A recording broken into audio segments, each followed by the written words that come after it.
여러분 안녕하세요. 제가 목이 좀 잠겨서 이 목소리가 원래 목소리가 괜찮은 목소리인데 제가 아주 목이 꽉 잠겨서 아주 괴롭습니다. 그래서 좀 쉬겠다고 여러분들께 이 카페 공지도 올려놨는데 쉴 수가 없이 뭐 이런저런 뉴스를 좀 해설해 주는 것이 좋을 것 같아서 우선 이거부터 한번 볼까요? 이 9월 4일자 화요일자 제 칼럼입니다. 복지로 경제 살린다는 허무 개그 이렇게 되어 있습니다. 이 작은 제목을 한번 볼까요? 김PD 보일까? 복지 세금이 자발적 지출을 더 줄인다. 우리 김정우 원장이 이 법에 대해서 법이라는 책에 대해서 초기에 소개를 한 적이 있잖아요. 거기에도 그런 얘기가 있습니다. 깨진 유리창을 깨고 다시 갈아 끼우고 하면 GDP가 늘어난 것처럼 주장하는 사람들이 있는데 그렇지가 않은 것이다. 유리창을 깨고 다시 갈아 끼우는 비용만큼 다른 곳에 지출할 것이 줄어드는 것이다. 이런 얘기가 있습니다. 복지도 그런 논리다. 경기를 살린다 운운하는 것은 연구기관론에 불과하다. 복지라는 것은 기본적으로 생산성에 관련 없이 생산성이 낮은데도 불구하고 생산성보다 높은 임금을 주거나 또는 사회부조를 주거나 수당을 주거나 하는 겁니다. 말하자면 생산과 관련 없이 무언가의 를 주는 거죠. 근데 그것이 소비로 연결되고 그래서 경제를 돌린다 이렇게 생각하면 마치 그것이 추가적인 에너지 투입 없이도 영구히 돌아가는 연구기관이라는 개념이 있습니다. 여러분들이 인터넷 같은 데서 연구기관 이렇게 찾아보면 여러 가지 연구기관에 대한 논리들을 접할 수 있습니다만 그 중에서는 정확하게 설명한 것도 있고 약간 좀 잘못 설명하는 것도 있습니다. 근데 뭐 대체적으로 주장의 논지는 비슷하죠. 말하자면 전혀 마찰이 존재하지 않아서 에너지 로스가 전혀 없기 때문에 하나의 동작이 에너지가 한 번만 주입되면 예를 들어서 이런 겁니다. 자동차가 달리는데 자동차가 달리면서 바퀴가 돌고 그 바퀴가 돌면서 발전을 하고 그 발전이 다시 자동차 엔진으로 들어와서 자동차의 엔진을 돌리고 그렇게 되면 영원히 돌 거 아니냐 이런 거죠. 한 번만 스타트하면 영원히 진행이 될 수 있는 기관이 연구기관이다 이렇게 개념상으로는 되어 있고 그 연구기관을 만들었다 또는 내가 만들 수 있다고 주장했던 굉장히 허다한 전문가들이 역사상에 지난 8세기 인도학자 랄라라고 하는 사람이 이제 그 독특하게 생긴 하나가 이렇게 꺾어져 있는 바퀴를 만들어서 한쪽에 불균형이 생기면 그 불균형한 힘이 바퀴를 돌리고 다시 지렛대가 떨어지면서 또 불균형한 힘이 생기고 또 바퀴를 돌리고 해서 영구히 돌아가는 바퀴다 해서 연구바퀴 이런 것을 발명을 했다고 주장을 했지만 불가능한 거죠. 그래서 근대 와서 이제 연력학 법칙들이 이제 정립이 되면서 차례차례 연구기관은 존재하지 않는다는 것이 이제 입증이 됐습니다. 근데 복지 지출을 통해서 경제를 돌릴 수 있다는 것도 마찬가지죠. 만일에 전 국민을 복지 수혜자로 만들면 경제가 돌아갈까요?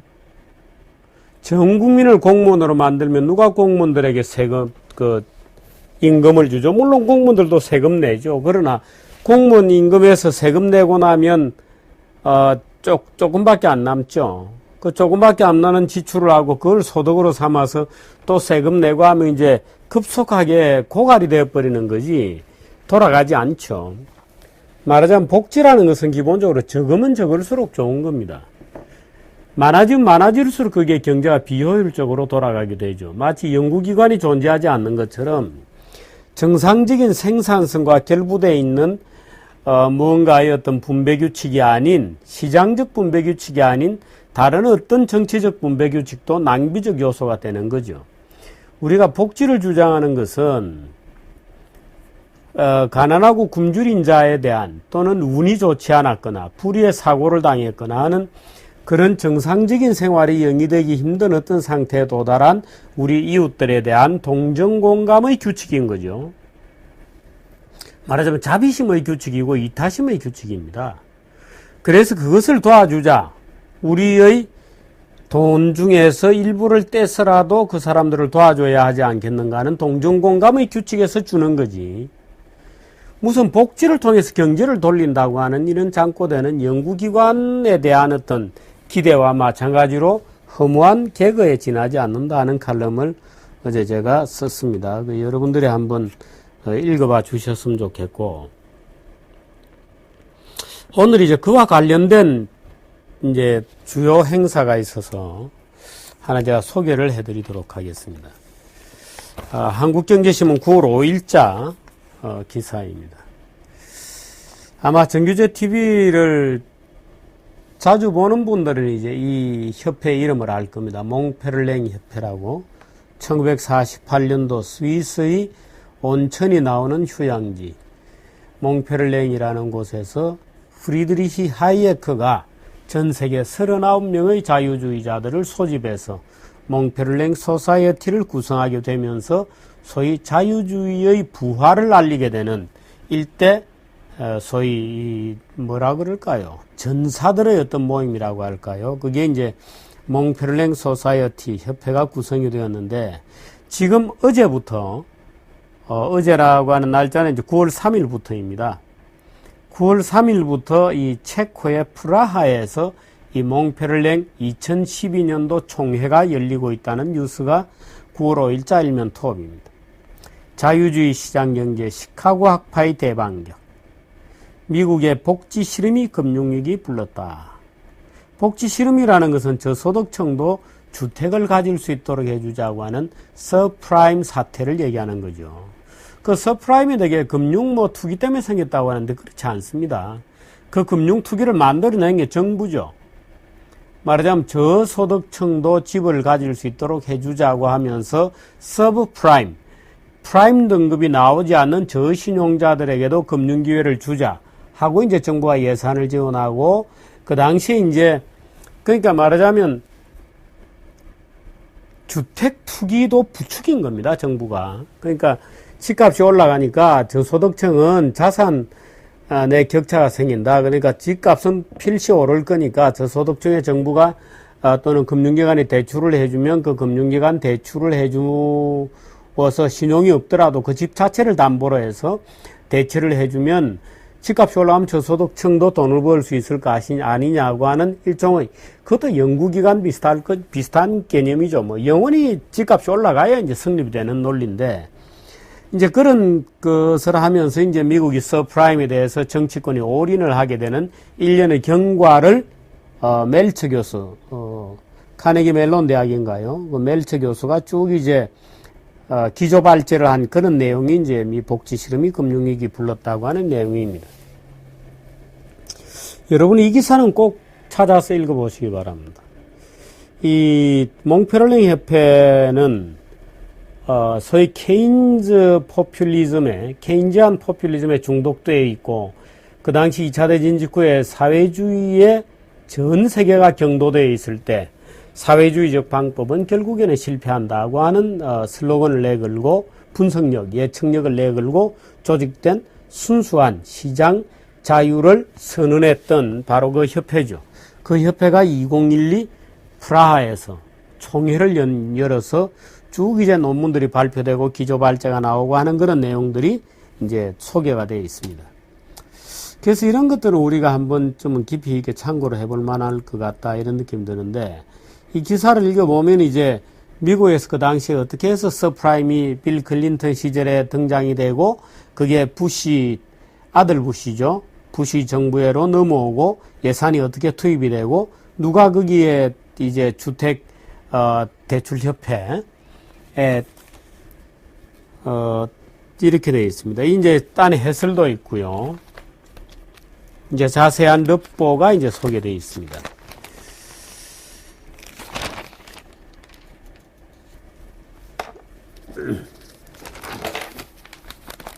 자세한 르포가 소개되어 있는데요.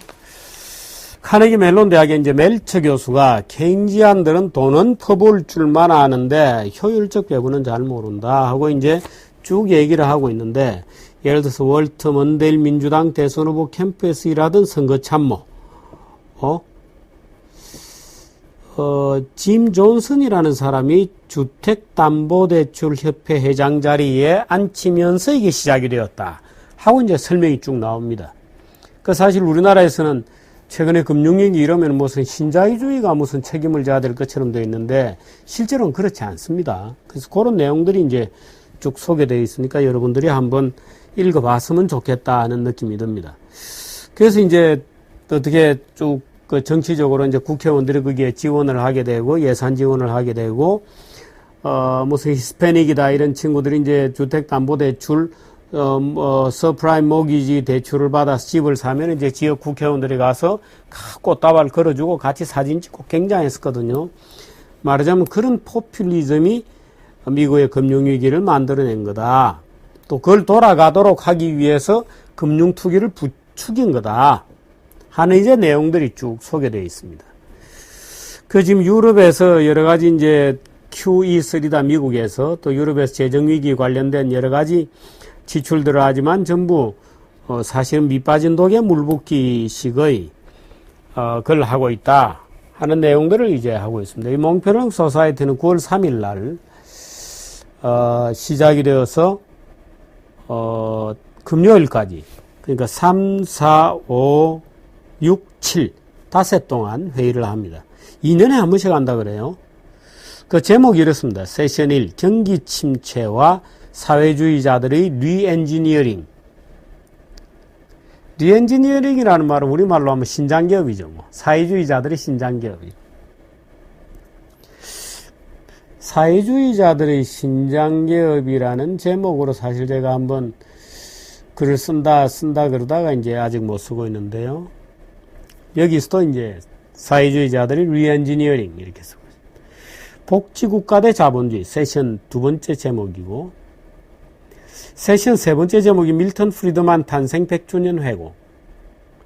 그게 이제 첫날 일정입니다. 그 다음 둘째 날 제목들도 아주 재밌어요. 지역경제통합, 사라지는 민족국가. 세션 5, 유로존 위기에 이바지한 유로화. 참 이 논문들을 좀 보고 싶은데요. 세션 여섯 번째, 루드비 폰 미제스, 몽페르랭 소사이어티 공동 설립자를 조명하는. 미제스는 뭐 워낙 유명한, 또 우리 정규제 TV 페이스북에 미제스 글이 한 번씩 올라가잖아요. 그럼 바로 그 미제스입니다. 그 다음 이제 사흘째 자유주의의 새로운 방향. 그 다음에 세션 여덟 번째 세션이 21세기 교육에 정부는 얼마나 많이 개입하고 있나. 그 다음 세션 아홉 번째가 유럽 재정 조화. 그 다음 여섯 번째는 이제 일정이 없습니다. 뭐 관광 이런 걸 하는 것 같은데요. 프라하 시내 뭐. 그 다음 마지막 날이 이제 새 사조의 부흥과 고전적 자유주의에 대한 재조명. 세션 마지막이 계속되는 금융위기의 처방은 뭐냐. 이렇게 되어 있습니다. 몽페르랭 소사이어티 회원이 아마 전체 뭐 몇백 명 되는가 봐요. 전 세계적으로. 일본의 회원은 14명, 한국 회원은 2명인 것 같습니다. 지금 그 차기경제학회장 맡고 있는 이제 성균관대학교 김인철 교수가 지금 여기 가 계세요. 여기 가 있고. 그 김인철 교수가 이제 시카고에서 공부를 했기 때문에. 그 다음에 이제 정규제 TV의 펠로 김정호 교수가 여기 멤버로 되어 있습니다. 그렇게 2명만 멤버인데, 뭐 노벨 경제학 수상자만 해도 이 중에 8명이나 있고요. 과거에 레이거노믹스 시절에는 참모진 72명 중에서 22명이 바로 이 몽페르랭 소사이어티 멤버였습니다. 이 아마 첫날에 여러 연설이 많았는데 이 크리스텐슨이라는 덴마크의 삭소뱅크 대표가 덴마크병을 통렬히 비판했다고 합니다. 이렇다네요. 덴마크는 지금 조세 평균 세율이 48%라고 합니다. 48.2%. OECD 국가들의 평균 세율 34.1%보다도 높다고 합니다. 또 뭐 당연히 높은데 16.1%포인트만큼 높네요. 굉장히 높은 거죠. 48.2% 세율이, 평균 세율이. 젊은 애들은 100만 명밖에 안 되고 그 젊은 애들이 완전히 돈을 내서 먹여 살려야 되는 사람이 200만 명이다. 뭐 이런 얘기를 쭉 했는데요. 덴마크도 국민수가 아마 한 700만 명 되나요? 전체 인구 560만 명이군요. 약 100만 명이 15세 이하. 반면에 연금생활자, 실업자 등 부양해야 될 인구는 200만 명이 넘는다. 이 앞으로 안 되겠죠. 이제 100만 명이 불과 몇 년 후면 이제 20세 들어가고 이 사람들이 일을 해서 200만 명을 넘는 사람들을 먹여 살려야 되니까 이제 그런 얘기를 쭉 하고 있는 겁니다. 그 세금이 높기 때문에 전부 도망간다. 도망가다 보니까 도망 못 가도록 하기 위해서 국세청에 어마어마한 권력을 주고 사유지, 나무 집에까지 뭐 국세청 직원들이 무단으로 들어갈 수도 있고 국민들끼리 저놈이 복지수당을 진짜로 받을 놈인데 받아먹는지 아닌지 실업수당을 남용하는지 아닌지를 서로 고발할 수 있도록 하트라인이 만들어져 있고 아주 사회가 웃기는 사회가 되고 있다. 부자가 되려면 규칙을 어기거나 편법으로 규칙을 회피해야 된다. 라는 것을 덴마크 국민들이 다 이제는 그렇게 믿고 있다. 뭐 이런 얘기들이 쭉 있습니다. 크리스텐슨 덴마크 삭소뱅크의 은행장이 덴마크병을 통렬히 비판했다. 덴마크의 실업수당이 유럽 다른 나라들의 근로자 월급보다 많다. 실업수당이. 여러분들이 한번 읽어보시면 좋겠고 제가 언젠가 이 얘기를 한번 해드린다 하고 있습니다만은 몽페르랭 협회 얘기 말고 몽페르랭 협회는 이 체코의